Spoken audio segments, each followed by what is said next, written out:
सभी मित्रों को जय सिया राम, जय जय हनुमान। मित्रों, आपने हमारे YouTube चैनल के नाम पर गौर किया होगा। वहां लिखा है Anjaneya astro solved astro science. इसका मतलब है सुलझा हुआ ज्योतिष विज्ञान। इसकी जरूरत क्यों पड़ी? तो दोस्तों, ज्योतिष जो है एक महासागर है।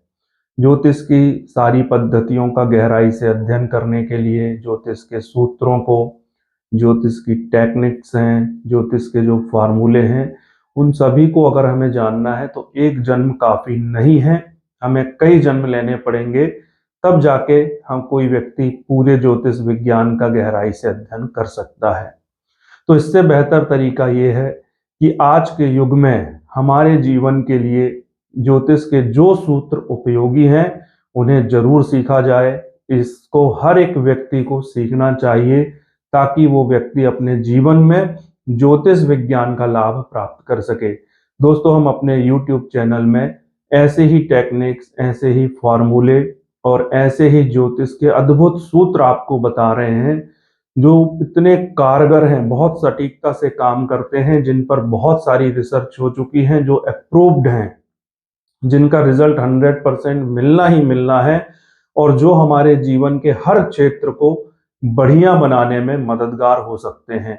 तो इस तरह के ज्योतिष विज्ञान को हर एक व्यक्ति को सीखना चाहिए। दोस्तों, ज्योतिष सनातन का एक अभिन्न अंग है। वेदों में ज्योतिष को वेदों का नेत्र कहा गया है। तो यह ज्ञान, ज्योतिष का ज्ञान, हर एक व्यक्ति को लेना बहुत ही आवश्यक है और इस ज्ञान के माध्यम से अपने जीवन में लाभ लेना भी हम सभी के लिए महत्वपूर्ण होगा। तो दोस्तों, हम अपने YouTube चैनल के माध्यम से आपको ऐसे ही ज्योतिष के सूत्र बता रहे हैं, लेकिन आप इन्हें हल्के में ना लें। ये ज्योतिष की मास्टरी वाले सूत्र हैं। बहुत हाई स्टडी जो लोग करते हैं वो इन सूत्रों पर काम करते हैं। तो ऐसे महत्वपूर्ण सूत्र आपको हमारे YouTube चैनल के माध्यम से मिलने वाले हैं। लेकिन दोस्तों, कोई भी गूढ़ ज्ञान हो, कितना भी गहरा ज्ञान हो, उसके लिए सबसे पहले हमें कुछ बेसिक एजुकेशन की जरूरत पड़ती है, प्राइमरी एजुकेशन की जरूरत पड़ती है। तो इस वीडियो में कुछ महत्वपूर्ण चीजें जो आपको हमेशा काम आने वाली हैं ज्योतिष विज्ञान के संबंध में, उन्हें जानना जरूरी है। तो उनमें है सबसे पहले 9 ग्रह, 12 राशियां और 27 नक्षत्र। हमारे ऋषि मुनियों ने सबसे पहले नक्षत्र विज्ञान पर ही काम किया। वे नक्षत्रों के माध्यम से ही व्यक्ति को पूरी भविष्यवाणी कर देते थे और समस्याओं का समाधान भी दे देते थे। तो नक्षत्रों को भी याद रखना बहुत जरूरी है क्योंकि ये हमारा बेस है, नक्षत्र ज्योतिष विज्ञान का कोर है।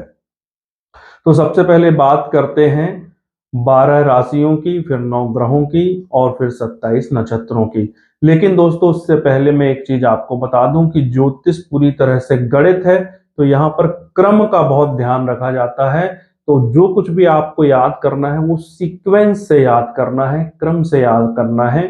तो सबसे पहले है 12 राशियां, तो जिनमें सबसे पहली राशि है मेष राशि, जिसको अंग्रेजी में एरीज कहते हैं। दूसरी राशि है वृष या वृषभ, जिसको अंग्रेजी में टॉरस कहते हैं।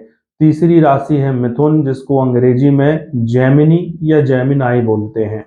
चौथी राशि है कर्क राशि, जिसको अंग्रेजी में कैंसर बोलते हैं। पांचवी राशि है सिंह राशि, जिसको अंग्रेजी में लियो बोलते हैं।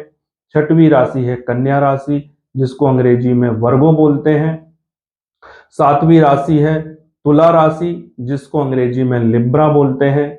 आठवीं राशि है वृश्चिक राशि, जिसको अंग्रेजी में स्कॉर्पियो बोलते हैं। नौवीं राशि है धनु राशि, जिसको अंग्रेजी में सैजिटेरियस बोलते हैं। 10वीं राशि है मकर राशि, जिसको अंग्रेजी में कैप्रिकॉन बोलते हैं। 11वीं राशि है कुंभ राशि, जिसको एक्वेरियस कहा जाता है। और 12वीं राशि है मीन राशि, जिसको हम पाइसेस बोलते हैं। तो ये थी हमारी 12 राशियां, इनको क्रम से आप याद रखें। अब बात करते हैं नवग्रहों की, इनमें भी क्रम है। तो सबसे पहला ग्रह केतु, उसके बाद है शुक्र, फिर है सूर्य, उसके बाद है चंद्र, फिर मंगल, फिर राहु, फिर गुरु और शनि और बुध। इस तरह से क्रम से आप ग्रहों को याद रखेंगे तो आप आगे चल के जब महादशाओं का कैलकुलेशन करेंगे और भी चीजों को जब जानने की कोशिश करेंगे तो इन सारे क्रमों का बड़ा महत्व होगा।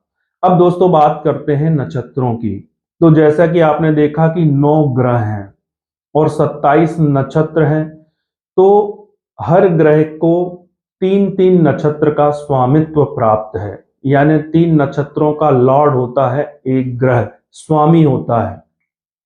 तो केतु ग्रह में जो नक्षत्र आते हैं, केतु जिन नक्षत्रों का स्वामी है उनमें सबसे पहला है अश्वनी, फिर मघा और फिर मूल।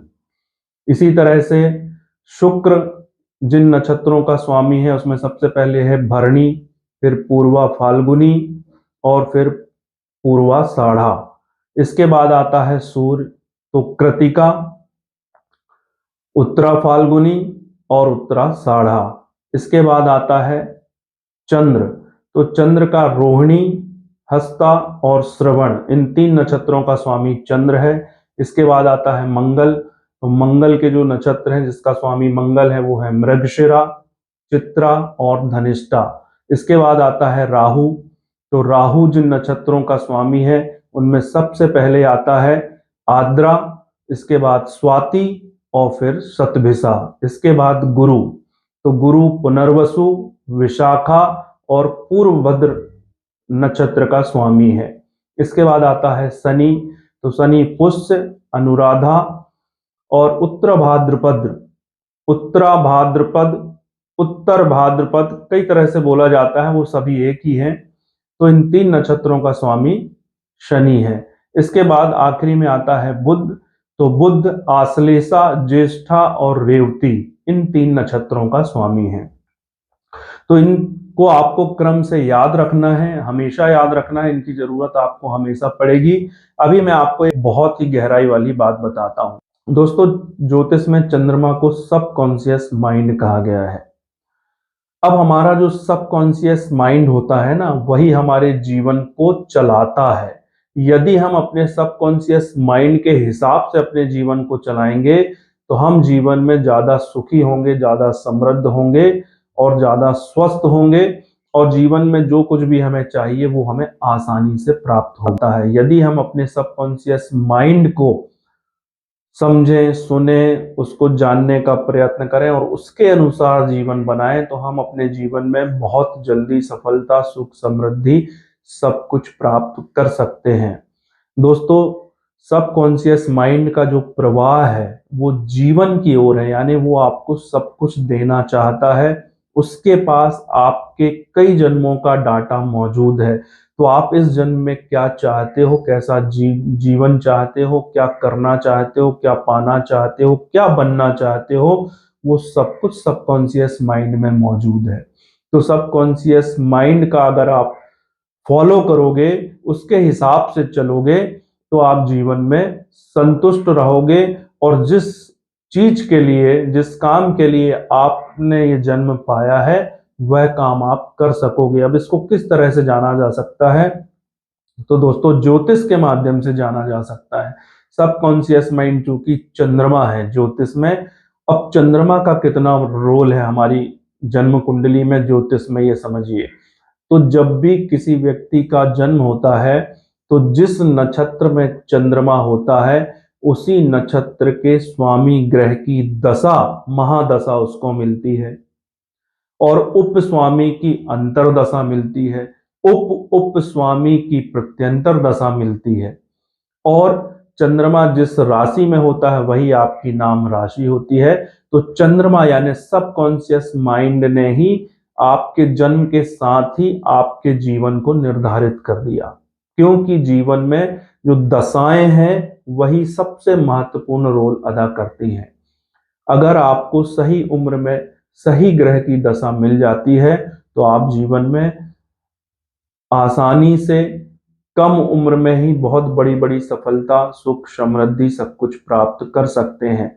अब दूसरा तरीका यह है कि दोस्तों हमें अपने ग्रहों की दशाओं को समझना चाहिए। कब कौन सी दशा हमको बाय बर्थ मिली हुई है, उसके हिसाब से यदि हम अपने जीवन को डिजाइन करें, वो काम करें, उन ग्रहों का उपयोग करें, तो हर एक व्यक्ति सफल हो सकता है, सुखी हो सकता है, समृद्ध हो सकता है और अपनी हर एक डिजायर को फुलफिल कर सकता है, अपने जीवन के मकसद को पूर्ण कर सकता है। इस तरह की बातें और भी हम अपने अगले वीडियो में करते रहेंगे, क्योंकि हमें ज्योतिष को अच्छी तरह से सीखना है, अपने जीवन में उपयोग करना है। आपने मेरी बातों को बहुत गंभीरता से सुना, इसके लिए आपका बहुत बहुत धन्यवाद। हम फिर मिलेंगे। नमस्कार।